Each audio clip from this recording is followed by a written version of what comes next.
പ്രശാന്ത്, രണ്ടാഴ്ച പിന്നിട്ട് ലോകം മുഴുവൻ ശ്രദ്ധിച്ചുകൊണ്ടിരിക്കുന്ന കുംഭമേളയിലെ തകർക്കാനായിട്ട് ചില നീക്കങ്ങളൊക്കെ പല ഭാഗത്തു നിന്നും നടക്കുന്നുണ്ട്. അപസ്വരങ്ങൾ പലതും ഉയരുന്നുണ്ട്. ഇതിനകത്ത് എത്രത്തോളം സത്യാവസ്ഥയുണ്ട്?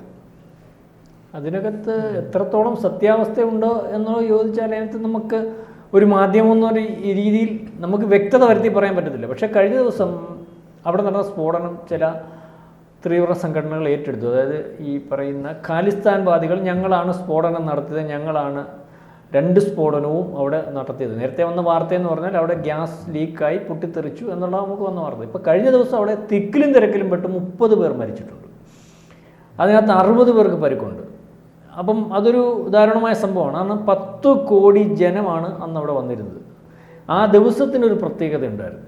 ആ ദിവസം എന്ന് പറഞ്ഞാൽ മഹാമൗനി അമാവാസി. ഈ ദിവസം ഈ വെളുപ്പിന്, അതായത് നമ്മുടെ ഈ ഉദയം, അതായത് 3 ആ സമയമുണ്ടല്ലോ, അതായത് ആ സമയത്ത് സ്നാനം ചെയ്താൽ മോക്ഷം കിട്ടും എന്നുള്ള ഒരിതുണ്ട്. ബ്രഹ്മമുഹൂർത്തത്തിൽ സ്നാനം ചെയ്താൽ മോക്ഷം കിട്ടും എന്നുള്ള ഒരു വിശ്വാസം വിശ്വാസികൾക്ക്. ഗംഗ, യമുന, സരസ്വതി, ഈ 3 നദികളുടെ സംഗമസ്ഥാനമാണല്ലോ ഈ പറയുന്ന സ്നാനം നടത്തുന്നത്. അപ്പം ചന്ദ്രനെ, സൂര്യനെ, ചൊവ്വ ഇതൊരു പ്രത്യേക ഇതിൽ വരികയും ആ സമയത്ത് സംക്രമം മുതലേ അങ്ങനെ ഒരു പ്രത്യേക ദിശയിലാണെന്ന് പറയുന്നത്. അപ്പോൾ ആ ദിശയിൽ വരികയും ആ സമയത്ത് ഈ സംക്രമ സ്ഥലത്തെ ജലം അമൃതാവുകയും ചെയ്യുമെന്നാണ് ഒരു വിശ്വാസം. അതുകൊണ്ടായിരിക്കാം ഈ പറഞ്ഞ ദിവസം 5 കോടി ജനം വരുമെന്ന് പറഞ്ഞെടുത്ത് 10 കോടി. അപ്പോൾ ക്യൂവിൽ നിന്ന ചിലർക്ക്, സ്ത്രീകൾക്ക് ശ്വാസം മുട്ടലുണ്ടായെന്ന് പറയുന്നു. ആ ശ്വാസം മുട്ടൽ വന്ന സ്ത്രീകൾ മറിഞ്ഞു വീണെന്ന് പറയുന്നു. ആ മറിഞ്ഞു വീണ സ്ത്രീകളുടെ പുറകിലായിട്ട് തിക്കും തിരക്കും ഉണ്ടായപ്പോൾ ആളുകൾ ബാഹുല്യത്തോടു കൂടി കയറി വന്നു. അല്ലെങ്കിൽ ഇത് അപകടം നടന്നു എന്ന് പറഞ്ഞപ്പോൾ ആകെപ്പാടെ ആൾക്കാരുടെ ഇടയിൽ പരിഭ്രാന്തി ഉണ്ടായി. 10 കോടി ജനമാണ് ക്യൂ നിൽക്കുന്നത്, 20-25 കിലോമീറ്ററാണ്. ഈ പരിഭ്രാന്തിയിൽ ഈ ബാരിക്കെട്ടുകൾ തകർന്നു വീഴുന്നു. അങ്ങനെയാണ് ഈ അപകടം ഉണ്ടാകുന്നത്. അപ്പം അപകടം ഉണ്ടായതിന് ശേഷം സംഭവിക്കുന്നതെന്ന് പറഞ്ഞാൽ ആ പ്രദേശത്തേക്ക് ആംബുലൻസുകൾക്ക് വരാൻ പറ്റത്തില്ലല്ലോ. കാരണം ഇത്രയും ആളുകൾ നിൽക്കുക. അപ്പം വളരെ പ്രയാസപ്പെട്ട് ഈ കാര്യങ്ങൾ എല്ലാം നടത്തിക്കൊണ്ട് പോകുന്ന ഒരവസ്ഥയാണ്. പിന്നെ മാത്രമല്ല, സാറ് ചോദിച്ചതുപോലെ ഇതിപ്പം ഒരു അട്ടിമറി നടത്തുന്നതിന് പ്രശ്നമൊന്നുമില്ല. ഒരു അട്ടിമറി നടത്തുന്നതിന് ആവശ്യമായ ഒരു തിക്കും തിരക്കും ഉണ്ടാക്കുന്നതിന് പ്രശ്നമില്ല. ഇപ്പോൾ വളരെ ക്യൂ ആയിട്ട് ആൾ നിൽക്കുക. അട്ടിമറി നടത്തേണ്ട ഒരാൾ ഒരു ചെറിയ മുട്ടുസൂചി കൊണ്ടോ അല്ലെങ്കിൽ ചെറിയൊരു ഇത് കൊണ്ടോ അവിടെ നിൽക്കുന്ന ഒരാളുടെ ഇടയ്ക്കോട്ട് കുത്തിയാൽ പോരെ. അയാൾ നോവൽ കൊണ്ടുവന്ന് ആ നിൽക്കുന്ന ക്യൂവിനകത്തൊരു പ്രശ്നമാവും, വിഷയമാവും, പെപ്രാളാവും. ഈ പല തിക്കും തിരക്കും ഉണ്ടാക്കിയിട്ടുള്ളത് അങ്ങനെയാണ്. എനിക്കിപ്പോൾ ഓർമ്മ വരുന്നത് ശബരിമല പുൽമേട്ടിൽ നടന്ന ദുരന്തമാണ്. അവിടെ ഉണ്ടാക്കിയ തിക്കും തിരക്കുമാണ് ഉണ്ടാക്കി കഴിഞ്ഞാൽ പിന്നെ കൺട്രോൾ ചെയ്യാൻ പറ്റത്തില്ല. കൺട്രോൾ ചെയ്യാൻ പറ്റുന്ന രീതിയിൽ 20, 25, 1000, 10,000 ഒന്നും അല്ല, കോടിക്കണക്കിന് ആൾക്കാരാണ്. ഈ അതേ രീതിയിലാകുമ്പോഴത്തേന് ജനം പല രീതിയിൽ പറഞ്ഞ് പരിഭ്രാന്തരാകുമ്പോൾ അവിടെ സ്ഫോടനം നടന്നു, അല്ലെങ്കിൽ ഇവിടെ കുത്തു നടക്കുന്നു, അല്ലെങ്കിൽ ഏതെങ്കിലും രീതിയിലൊക്കെ പറഞ്ഞാൽ പോരെ. ആൾക്കാർക്ക് അറിയാൻ വയ്യാത്ത രീതി പറയൂ, എന്തോ വലിയ വിഷയം നടക്കുന്നു. ഓടുമ്പോൾ മറിഞ്ഞു വീഴും. ഇതിൻ്റെ പുറത്തുകൂടെ ആൾക്കാർ പോകും. അതായത് രക്ഷിക്കാൻ പറ്റാത്തോണം തിക്കും തിരക്കും ആവുമ്പോൾ അതൊരു അപ്പോൾ ആ രീതിയിൽ വേണമെങ്കിൽ അട്ടിമറി നടത്താൻ ആഗ്രഹിക്കുന്നവർക്ക് നടത്താം. ഇത് വളരെ കൃത്യമായിട്ട് അവിടെ മോണിറ്റർ ചെയ്ത് എല്ലാ സംവിധാനങ്ങളോടും കൂടി ആയിരക്കണക്കിന് CCTVകളും ഉദ്യോഗസ്ഥന്മാരും എല്ലാ രീതിയിലുള്ള സംവിധാനങ്ങളുണ്ട്. എന്നാലും വരുന്ന ആൾക്കാരുടെ കണക്ക് നമ്മൾ പരിശോധിക്കണം. 5 കോടി ജനമെന്ന് പറഞ്ഞാൽ നമ്മളൊന്ന് ആലോചിച്ച് അതിന് വേണ്ട എല്ലാ നടപടികളും എടുക്കുന്നു. ആ സ്ഥലത്ത് ആ 5 കോടി ആൾക്കാരെ പ്രതീക്ഷിക്കുന്നിടത്ത് 10 കോടി വരുമ്പോൾ ഏത് രീതിയിൽ ഇത് മാനേജ് ചെയ്യണം? ഇതുവരെ 20 കോടി വന്നിരിക്കുന്നു. 45 കോടി ജനത്തെയാണ് അവിടുത്തെ ഏകദേശം ഉദ്ദേശിച്ചത്. ഇപ്പോഴത്തെ ഒരു കണക്കനുസരിച്ച് 45 അല്ല വരാൻ പോകുന്നത്. കുംഭമേളയ്ക്കകത്ത് നമ്മൾ ഈ പറയുമ്പോൾ 140 കോടി ജനം ഇന്ത്യയിലുണ്ട്.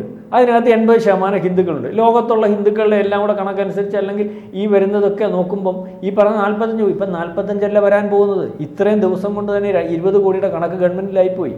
അതുകൊണ്ട് 4 ലക്ഷം കോടി രൂപ അവിടുന്ന് വരുമാനം ഉണ്ടാകുമെന്ന് പറഞ്ഞത് അതൊന്നും അല്ല സംഭവിക്കാൻ പോകുന്നത്. അപ്പം ജനത്തിരക്ക് വളരെ വലുതാകുന്നു. അതായത് ലോകത്തുടനീളമുള്ള ഈ ഹിന്ദുത്വ അല്ലെങ്കിൽ ഈ സംസ്കാരം തീർത്ഥാടനം എന്ന് പറഞ്ഞാൽ സാറേ അതിൻ്റെ യഥാർത്ഥ അർത്ഥം പറഞ്ഞാൽ തീർത്ഥത്തിൽ കുളിക്കുക. ഇതിനിത്രയും വലിയ വലിപ്പമെന്ത്? ഈ അല്ലെങ്കിൽ ഇവിടെ ഇത്രയും ആളുകൾ എങ്ങനെ കൂടുന്നു?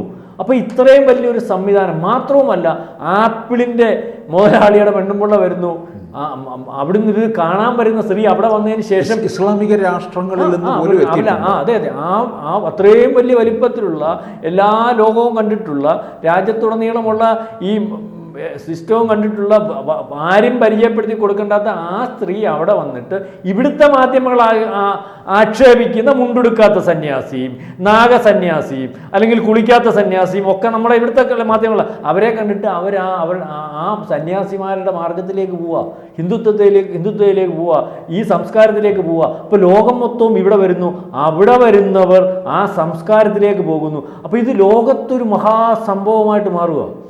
140 കൊല്ലത്തിന് ഒരിക്കൽ നടക്കുന്ന ഒരു കുംഭമേളയാണ്. അപ്പോൾ എനിക്ക് തോന്നുന്നു ഇതിനകത്ത് ഇവിടെ എതിരായിട്ട് പറഞ്ഞ് പ്രചരിപ്പിക്കുന്നവർ ഇതിൽ അസഹിഷ്ണുത പൂണ്ട് ചെയ്യുന്നതാണ്. ഉറപ്പായിട്ടും അസഹിഷ്ണുത എന്ന് പറയുന്നതാണല്ലോ ഒരു കാര്യത്തിനെതിരായിട്ട് വരുന്നത്. മാത്രവുമല്ല, ഇത് വലിയൊരു അതിശയക്തിയോടുകൂടി ലോകം ഉറ്റുനോക്കുന്നു.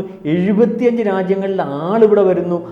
ഈ സാറി പറഞ്ഞതുപോലെ ഓരോ ദിവസത്തെയും അവിടെ നടക്കുന്ന സംഭവങ്ങളെ പറ്റി വളരെ ഈ സന്യാസിമാരെന്താണ് ചെയ്യുന്നത്, ഇവരുടെ പവർ എന്താണ്, ഇവരെന്തുവാണ് കാണിക്കുന്നത്, ഇതിനെപ്പറ്റിയൊക്കെ മുസ്ലിം രാജ്യങ്ങളും ലോകം മൊത്തം പഠിച്ചുകൊണ്ടിരിക്കുക. അതായത് നമ്മുടെ സംസ്കാരം 2014 ശേഷം ഇങ്ങോട്ട് പരിശോധിക്കുമ്പോൾ യോഗയായാലും കൊള്ളാം, ധ്യാനമായാലും കൊള്ളാം, ഇതിനൊക്കെ അന്താരാഷ്ട്ര ഡേറ്റുകൾ അതിൻ്റെ വലിപ്പത്തിൽ ലോകത്ത് ഈ നരേന്ദ്രമോദി കൊണ്ടുപോയി.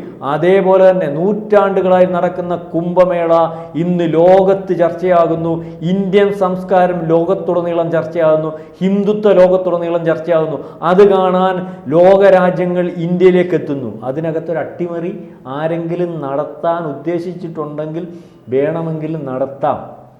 ഒരെണ്ണം അട്ടിമറി അല്ലെന്ന് അവിടുത്തെ ആഭ്യന്തര വകുപ്പ് കണ്ടെത്തുമ്പോൾ അത് അട്ടിമറിയാണെന്ന് പറഞ്ഞ് ഏറ്റെടുക്കാൻ ഇന്ത്യയിൽ നിൽക്കുന്ന ഈ ഭീകര സംഘടനകൾ തയ്യാറാകുന്നു, അല്ലെ ഖാലിസ്ഥാൻവാദികൾ തയ്യാറാകുന്നു. പക്ഷേ യോഗി ഇന്നലെ ഇതിനുശേഷം കരഞ്ഞുകൊണ്ടാണ് അദ്ദേഹം കാര്യങ്ങൾ സംസാരിച്ചത്. കാരണം അദ്ദേഹം പറഞ്ഞു, ഈ കുംഭമേളയെ അട്ടിമറിക്കാൻ ആരെങ്കിലും ശ്രമിച്ചിട്ടുണ്ടെങ്കിൽ അവൻ്റെ 10 തലമുറ അനുഭവിക്കുമെന്നാണ് യോഗി പറഞ്ഞിട്ടുണ്ട്.